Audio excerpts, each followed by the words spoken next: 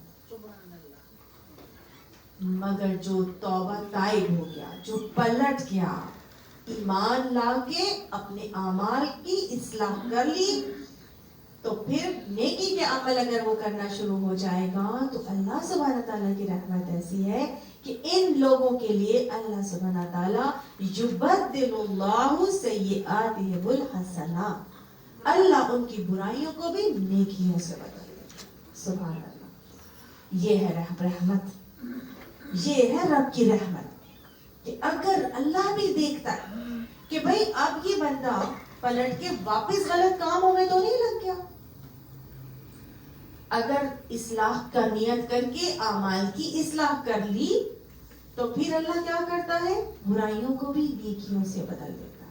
اب انسان ہے، غلطی پھر ہوگی، گناہ پھر ہوگا، لیکن کیا ہوگا؟ فوراً اللہ کی طرف پلٹیں گے، فوراً اللہ کی طرف رجوع کریں گے. نعم العبد بننا ہے. اللہ نے نعم العبد کس کو کہا قرآن پاک میں؟ بہترین بندے، اچھے. یہ سب سے اب بہترین ٹائٹل ہے جو اللہ سبحانہ تعالیٰ نے اپنے دو بندوں کو کہا، اور وہ کون تھے؟ حضرت سلیمان علیہ السلام اور حضرت داؤد علیہ السلام.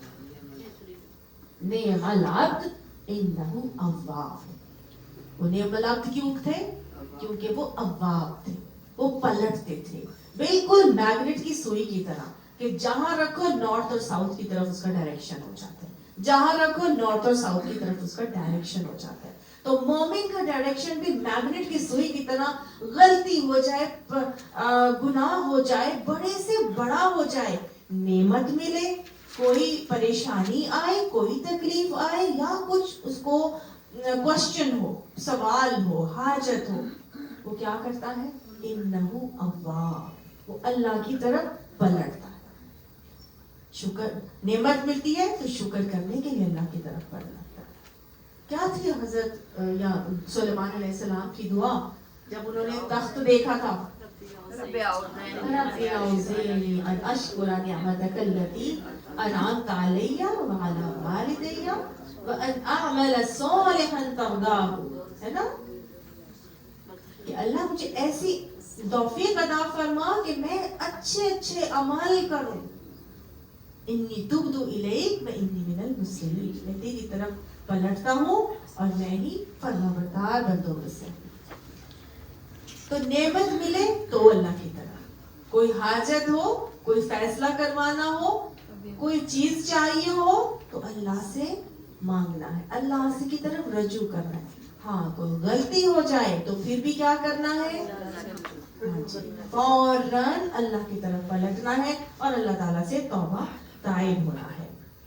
وَكَانَ اللَّهُ غَفُورًا رَحِيمًا، اور اللہ سبحانہ تعالیٰ وہ تو ہے ہی بخشنے والا اور رحم کرنے والا. اچھا، اب شیطان جو ہے نا وہ ہمارے اندر وسوسے ڈالتا ہے اور ہمیں کہتا ہے کیا اب اس طرح سے کریں گے، اب ساری عمر تو ایسے گزار لی ہے، چھوڑو کوئی بات نہیں، اللہ غفور الرحیم ہے، اللہ بخش دے گا. اب اتنی عمر میں جا کے اب اگر تم برقع پہنو گی تو لوگ کیا کہیں گے؟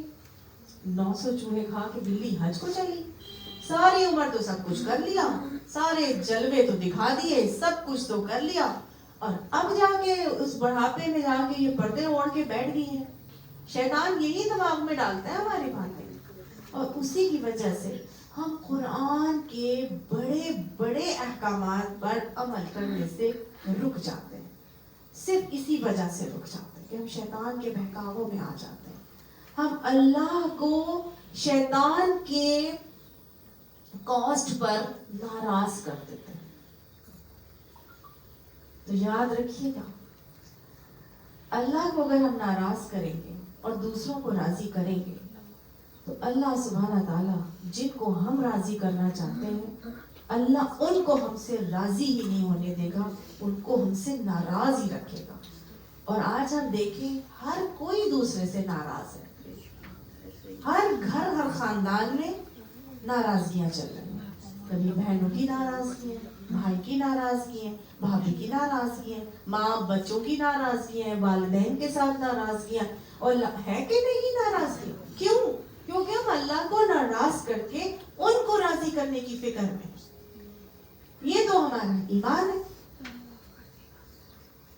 اور جب دوسروں کو ناراض کر کے صرف اللہ کو راضی کر کے چلے گا تو اللہ کا وعدہ ہے کہ میں وہ جو تجھ سے ناراض تھے نا, میں ان کو بھی تیرے سے راضی کر دوں گا. اور ہم نے دیکھا کہ اگر کوئی ناراض ہو رہا تھا اسلام کے اوپر عمل کرنے کی وجہ سے تو تھوڑا ٹائم ناراضگی کا رہا, لیکن جب اسلام کو فالو کرنے والی بندی یا بندہ پراپر طریقے سے فالو کرنے والے بن گئے تو وہ خود بخود پلٹ کے اس کے ہو گئے. یہ اللہ کا وعدہ. لہٰذا قرآن جب ہم پڑھتے جائیں گے انشاءاللہ رمضان المبارک میں تو کچھ احکامات مشکل آئیں گے. ٹھیک ہے, قرآن کو پڑھنا, پڑھانا, سمجھنا, سمجھانا دورہ قرآن میں انشاءاللہ ہم سب یہاں پر مل کے بیٹھ کے جب پڑھیں گے تو بہت ڈیٹیل سے انشاءاللہ گو تھرو کریں گے. بار بار قرآن پاک پڑھنے کے باوجود اپنا محاسبہ کرنے ہمارے اندر چینج کیوں نہیں آ رہا, تبدیلی کیوں نہیں آ رہی. وہ یاد کر لیجیے وہ کعب بن مالک کا واقعہ بھی سورہ توبہ کے اندر کیا ہوا تھا, اور وہ جو کچھ لوگ تھے جنہوں نے مسجد نبوی کے ستونوں سے اپنے آپ کو باندھ لیا تھا جنگ تبوک کے موقع, کیا ہوا تھا, کیا تھا ان کے اندر. نبی صلی اللہ علیہ وسلم واپس آئے غزوے سے, اتنا سخت ان کو احساس تھا کہ ہم سے غلطی ہو گئی, ہم نبی کے کہنے کے مطابق نہیں کر سکے, ہم نے اللہ کو, اللہ کے رسول کو ناراض کیا تھا, ہم سے بہت بڑی خطا ہو گئی ہے, یہ ناقابل معافی ہے. اب جب تک اللہ معاف نہیں کرے گا ہم اپنا نہ کھائیں گے, نہ پیئیں گے, نہ سوئیں گے, کچھ نہیں کریں گے. اور پھر اللہ سبحانہ تعالیٰ نے 40 دن گزرنے کے بعد ان کی توبہ قبول کی اور اللہ نے آیت اتاری کہ خذ من اموالہم صدقۃ, ان کے اموال کو لے کر صدقہ کرو. یہ کیا ہوگا, یہ ان کا اموال کو لے کے صدقہ کرو تو اس کی وجہ سے یہ ہوگا کہ یہی صدقہ جو ہے تطہرہم وتزکیہم بہا, اللہ نے فرمایا اس مال کو صدقہ کر کے ان کو پاک کرو اور اس سے ان کا تزکیہ کرو. تو توبہ کی قبولیت کے لیے آپ کو ایک اور بات سمجھ آئی, کیا کرنا ہے, مال دینا ہے صدقے کے لیے.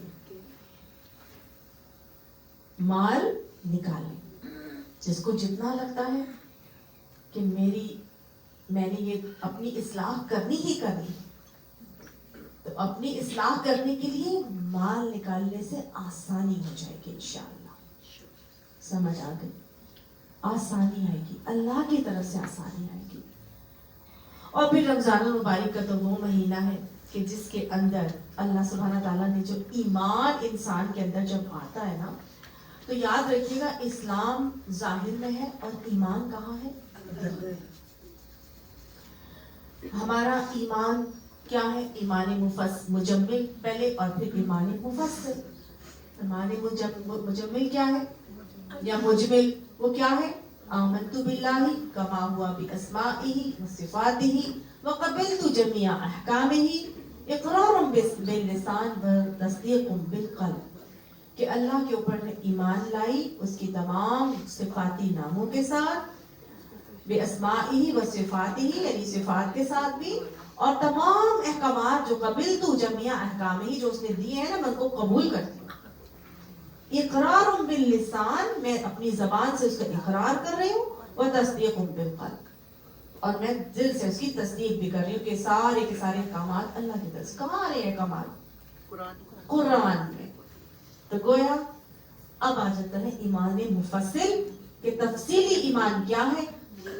آمنت باللہ وملائکتہ وکتبہ ورسلہ والیوم الآخر والقدر خیرہ وشرہ من اللہ تعالی وبعث بعد الموت, کہ میں اللہ پر ایمان لائی, اس کی کتابوں پر, اس کے فرشتوں پر, اس کے رسولوں پر, اور اچھی بری تقدیر پر, اور مرنے کے بعد دوبارہ زندہ ہونے پر اور آخرت کے دن پر، سب چیزوں پر، 7 چیزوں پر ایمان.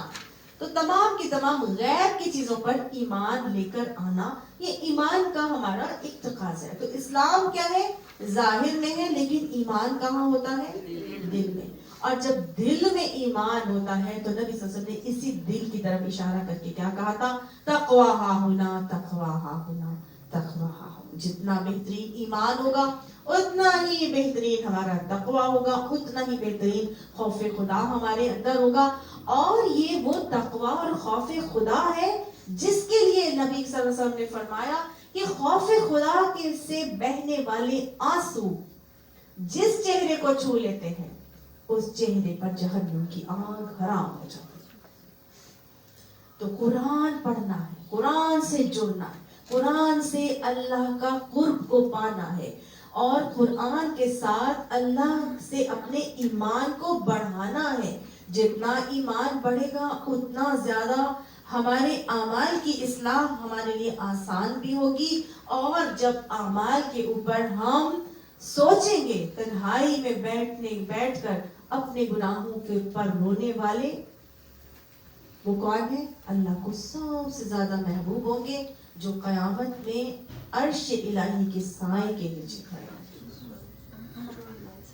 تو تنہائی کی ان گھڑیوں میں جب ہم سونے لیٹے یا اکیلے بیٹھے یا سحری بنا رہے ہیں یا افطاری سے پہلے، جب تنہائی کی گھڑیوں میں اپنا کڑا محاسبہ کریں اور دیکھیں کتنی گناہوں کے دلدل میں پھنسے اور اللہ اپنے ان گناہوں پر آنسو بہائے. آپ صلی اللہ علیہ وسلم نے فرمایا تھا، خوش ہو جائے وہ شخص جو اپنے نامہ اعمال میں استغفار کی کثرت کو پائے. اٹھتے بیٹھتے چلتے پھرتے سوتے جاگتے استغفار کی تسبیح زبانوں پر جاری کر دیجیے. یہ ضروری ہے کہ اللہ کی رحمتیں تبھی ہمارے شامل حال ہوگی جب ہمارے گناہوں سے آلودہ دامن اور دل صاف ہوں گے. ٹھیک ہے؟ تو اٹھتے بیٹھتے رمضان المبارک کی تیاری کتنے دن رہ گئے ہیں؟ تھوڑے سے دن رہ گئے ہیں، جسٹ 2 ویکس. اب کیا کرنا ہے اس میں؟ اب روزے تو نہیں رکھ سکتے 15 شعبان کے بعد سے، تو کیا کرنا ہے؟ استغفار کو جاری کر لیجیے اٹھتے بیٹھتے، تاکہ جب ہم رمضان مبارک میں داخل ہوں تو انشاءاللہ بخشے بخشائے دھلے دھلائے داخل ہوں تو رب کی رحمت و برکتوں کو اچھی طرح سے سمیٹنے والے بن جائیں اور ہماری بہترین اصلاح کے عمل شروع ہو جائے. کیونکہ ہم سب کیا ہیں؟ گناہوں کے دلدل میں پھنسے ہیں. تو غیب پر ایمان کامل فلاح کی نشانی ہے. اب یہ غیب پر ایمان ہمارا کیسا ہوگا؟ بالکل ایسے کہ جیسے آپ لوگوں نے نیمو دیکھی بھی، جو مووی ہے مچھلی والی، ایک مووی ہے فش کی نیمو. تو اس میں کیا ہوتا ہے؟ فائنڈنگ نیمو. ہاں، فائنڈنگ نیمو. تو اس میں ہوتا یہ ہے کہ ایک نیمو مچھلی ہوتی ہے، اس کو نا بڑا شوق ہوتا ہے کہ میں کسی ایک ایسے ایریا میں جاؤں اور یہ سمندر سے باہر کے ایریا کو بھی ایکسپلور تو کروں کہ یہ کیا ہے. تو اس کا جو باپ ہوتا ہے وہ اس کو سمجھاتا ہے کہ ایسے نہیں کرنا، ایسے مت کرنا، وہاں پہ کانٹا لگا ہوگا، اس جگہ چلے جاؤ گے تو وہاں لوگوں نے جال پھیلائے ہوئے ہوتے ہیں، تو تم اس جگہ جاؤ گے نا تو تم کسی کانٹے میں پھنس جاؤ گے اور پھر وہ لوگ لے جائیں گے تمہیں اور وہاں پہ جا کے تمہیں کاٹیں گے، ذبح کر کے پکا کے کھا جائیں گے. تو اگر تو وہ نیمو مان جاتی تو اس کا ہی بھلا تھا، اس کا بھلا ہوتا نا. وہ آرام سے اپنی ٹیریٹری میں رہتی، کھیلتی کودتی ہنستی گاتی پھرتی جو مرضی کرتی، آرام سے کرتی. لیکن اس نے اپنے باپ کی بات نہیں مانی اور وہ اس ٹیریٹری میں چلی گئی. جب وہ اس ٹیریٹری میں چلی گئی تو لوگوں نے وہاں جال پھیلایا ہوا تھا اور وہ اس کو نکال کے اپنی انسانوں کی دنیا میں لے گئے. اب پکا کے تو اس کو نہیں کھایا، اس کو لے جا کے ایکویریم میں ڈال دیا. لیکن کیا ہوا؟ وہ اپنے پیاروں سے دور ہو گئی، وہ اکیلی اور تنہا ہو گئی. there was no one whom to talk to. دل کا حال کس سے بیان کرے. تو اگر وہ مان جاتی اس غیب کی باتوں کو جو اس کا باپ اس کو بتا رہا تھا تو اس کے لیے فلاح ہی فلاح تھی. تو ہمارا حال بالکل اس نیمو کی طرح ہے. ہم کہتے ہیں ہم خود اپنے ایکسپیرینس سے ایکسپلور کریں گے کہ کیا ہوتا ہے نا. ہم بھی تو دیکھیں کیا ہوتا ہے. تو انسان کا دماغ تو بس اتنا ہی ہے, ہاں کیوریوسٹی, اور اتنا ہی ہے جو بہت ہی محدود ہے. ہم ان باتوں کو, غیب کی باتوں کو جو اللہ نے ہمیں بتا دی, اس کو من و ان تسلیم کر لیں تو بھی ہمارا فائدہ اور ہماری بھلائی ہے. سمجھ آ رہا ہے نا؟ بہت اچھی بات. تو ہمیں آنکھیں بند کر کے اس پر ایمان لانا ہے. جو باتیں اللہ نے بتا دی اس کو ویسے ہی ماننا ہے. جو رسول اللہ صلی اللہ علیہ وسلم نے ہمیں بتا دیا اور سکھا دیا اس کو ویسے ہی تسلیم کرنا ہے. سمعنا واطعنا کرنا ہے. ٹھیک ہے. تو ایمان لانے کے بعد پھر اللہ سبحانہ تعالیٰ ایمان والوں کو کہتے ہیں یا ایھا الذین آمنوا آمنوا باللہ ورسولہ. اے لوگوں جو ایمان لائے ہو, منہ سے تو کہتے ہو کہ ایمان لائے ہو, لیکن کیا کرو, اللہ اور اس کے رسول پر ایمان لاؤ. گویا اللہ اور اس کے رسول پر ایمان لانا صرف اقرار باللسان نہیں ہے, تصدیق بالقلب نہیں ہے صرف. اس کے آگے بھی کیا ہے کہ ہمیں اپنے عمل سے ثابت کرنا ہے کہ ہم واقعی اللہ اور اس کو رسول کو مان کے ان کی ماننے والے. جو صرف اقرار باللسان تک رہتے ہیں نا وہ منافق ہوتے ہیں. سمجھ آ گئی؟ ان کی زبانوں سے پھر وہ آگے نہیں بڑھتا معاملہ, ان کے اعمال تک نہیں پہنچتا. وہ بس بولتے رہتے ہیں کہ کہہ دیا. ایسے تو عبداللہ بن ابی نے بھی کہہ دیا تھا کہ ہاں میں مسلمان ہوں, میں اسلام لے آؤں, لا الہ الا اللہ کا کلمہ پڑھ لیا تھا اس نے, لیکن زبان سے کہہ بھی دیا لا الہ الا اللہ, تو کیا حاصل؟ دل و نگاہ مسلم نہیں تو کچھ بھی نہیں. دل و نگاہ کو فرما بردار مسلم کرنا ضروری ہے. سمجھ آ گئی؟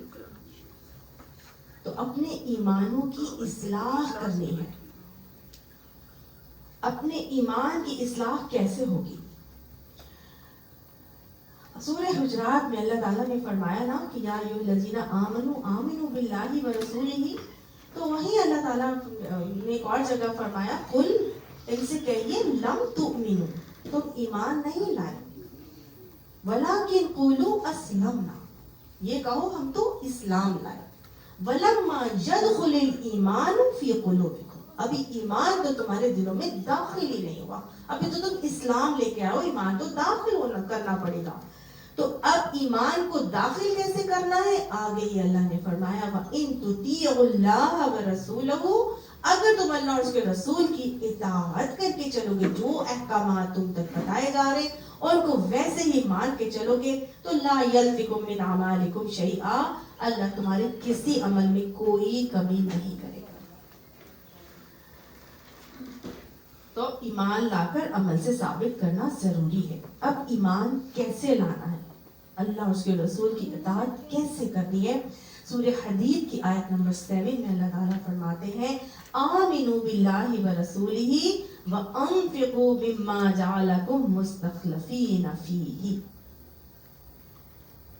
کہ اے لوگوں جو ایمان لائے ہو کیا کرو, اللہ اور اس کے رسول پر ایمان لاؤ اور انفقوا یعنی خرچ کرو, مما جعلکم مستخلفین فیہ, یعنی جو اللہ نے تمہیں جن چیزوں کا اب خلیفہ بنایا ہے نا, جو چیزیں اللہ نے تمہیں عطا کی ہیں, مال دیا ہے, صلاحیت دی ہے, وقت دیا ہے, صحت دی ہے, کاروبار دیے ہیں, گھر دیے ہیں, اللہ نے جو جو اوقات دیے ہیں, جو جو نعمتیں اللہ نے تمہیں اس کا اب خلیفہ بنایا ہے, جو پہلے لوگوں کو دیا تھا آج تمہیں دیا ہے. اللہ نے کیا کیا نعمتیں عطا فرمائی, تو اللہ نے کہا انفقوا, اس میں سے اب خرچ کرو. مال ہے تو مال خرچ کرو, اوقات ہے اوقات کرو, صلاحیتیں دی ہے صلاحیتیں لگاؤ, اولاد دی ہے اولاد لگاؤ, گھر بار دیا ہے گھر بار لگاؤ, بول سکتے ہو تو بولنے والے بن جاؤ, پیش کر سکتے ہو تو پیش کرنے والے بن جاؤ, لیکن کیا کرو, خرچ کرو. اوقات لگاؤ, اور وہ اوقات اس وقت لگیں گے جب ہمیں پتا ہوگا کہ کرنا کیا ہے. تو وہ کہاں سے پتا چلے گا کرنا کیا ہے؟ قرآن سے. تو اطیعوا اللہ ورسولہ کہاں سے ہوگا؟ قرآن سے ہوگا. تو اللہ اس قرآن سے جڑنے کی اور اس کے مطابق اپنی زندگیوں کو اللہ کے راہ میں خرچ کرنے کی توفیق عطا فرمائے. فالذین آمنوا منکم وانفقوا, بس اب تم میں سے جو لوگ ایمان لائیں گے اور خرچ کریں گے, لہم اجر کبیر, انہی کے لیے بہترین اجر ہوگا. سمجھ آئی؟ تو اب رمضان المبارک میں کرنے کا کام ایک اور کیا ہے کہ اللہ کی راہ میں خرچ کیا جائے. جو بھی رزق اللہ نے آپ کو جس صورت کا بھی عطا کیا, آپ کو لگتا ہے کہ یہ نعمت اللہ کی طرف سے آپ کے پاس ہے, اسی نعمت کو اللہ کی راہ میں اللہ کے بتائے ہوئے طریقے کے مطابق خرچ کریں, انشاءاللہ لہم اجر کبیر, انہی کے لیے ہوگا. یہی ایمان لانے کا, لا کر دکھانے کا صحیح انداز اور صحیح طریقہ ہے. آپ صلی اللہ علیہ وسلم نے فرمایا جس میں یہ 3 باتیں ہوں گی وہ ایمان کی حلاوت کو پا لے گا. چاہتے ہیں نا کہ ایمان کی حلاوت ہمیں بھی مل جائے؟ 3 باتیں. کون سی 3 باتیں؟ کہ جو یہ کہے گا کہ رضیت باللہ ربا وبالاسلام دینا وبمحمد رسول النبی, کہ میں اس بات پر راضی ہو گئی کہ اللہ ہمارا رب اور اسلام دین ہے اور محمد صلی اللہ علیہ وسلم رسول اور نبی. گویا خوشی سے ایکسپٹ کرنا, یہ نہیں کہنا ہم سے تو کرسچن ہی اچھا ہے, ہم سے تو بدھسٹ ہی اچھے, ہم سے تو ایتھیسٹ ہی اچھے, ہم سے تو فلانے ہی اچھے. اسلام اچھا ہے, مسلمان اچھا نہیں ہے تو ہم اس سے اسلام کو برا نہیں کہہ سکتے. تو میں اس پر راضی ہوں کہ اللہ ہمارا رب ہے. اللہ کو اپنا رب بنانے پر میں دل سے راضی ہوں کہ نہیں, اپنے خود بھی اس کی تجدید کریں, اپنی اولادوں سے بھی پوچھیں کہ کیا آپ اسلام کو اپنا دین ایکسپٹ کرنے پر خوش ہو؟ کیا آپ خوش ہو کہ اللہ ہی ہمارا رب ہے؟ کیا آپ خوش ہو کہ رسول اللہ ہی ہمارے رسول اور نبی ہے؟ خوشی سے. زبردستی کیا تو کیا کیا؟ تو خوشی سے جس نے دین کو ایکسپٹ کیا تو ایمان کی حلاوت کو ضرور پائے گا. تو یہ کرنے کا کام ہے خود سے بھی اور گھر والوں سے بھی کروائیں. انشاءاللہ ایمان کی حلاوت بھی ہم سب کو ملتی چلی جائے گی. اور یہی اعمال پھر ہمارے لیے پل صراط پر بھی نور بنیں گے اور قبر میں بھی نور بنیں گے. سمجھ آ گئی نا؟ ابو امامہ باہلی سے ایک حدیث آتی ہے کہ آپ صلی اللہ علیہ وسلم حضرت ابن عباس کے ذریعے سے بیان کرتے ہیں کہ حضور صلی اللہ علیہ وسلم نے فرمایا, حضرت ابن عباس فرماتے ہیں کہ قیامت کے دن جب کفار کو جہنم میں ڈال دیا جائے گا تو وہاں صرف وہ لوگ ہوں گے جو ملحد تھے, یعنی جو صرف اور صرف اللہ کو ہی اپنا رب مانتے تھے. مومنین, فاسقین, منافقین سب اس میں شامل تھے. جہنم میں کون چلا گیا؟ کفار. اب کون رہ گیا؟ صرف وہ جو اللہ کو مانتے تھے, لا الہ الا اللہ کا کلمہ کہا, وہ مومن بھی تھے, منافق بھی تھے, فاسق بھی تھے, سب تھے. پھر ہر طرف اندھیرا پھیل جائے گا اور پھر تمام لوگوں کو نور دیا جائے گا اور وہ اس کی نور کی روشنی میں چلیں گے. جس کا جتنا اچھا ایمان ہوگا اس کا اتنا زیادہ نور ہوگا. اور وہ کیا کرے گا؟ وہ اتنی ہی تیزی سے جہنم کے اوپر لگائے ہوئے اس پل صراط سے گزر جائے گا. اور جس کا جتنا کام ہوگا, وہاں پر حدیث میں آتا ہے کہ آنکڑے اور کانٹے بھی ہوں گے جو جہنم سے نکلے ہوئے ہوں گے اور وہ لوگوں کو گرپ کر کے نیچے گرانے کی کوشش میں ہوں گے. جو جتنی آہستہ چل رہا ہوگا وہ اتنا ہی پرون ہوگا کہ وہ ان کے آنکڑوں کی زد میں آ جائے اور وہ نیچے کھینچ لے آ جائے. تو آتا ہے کہ وہ چاہیں گے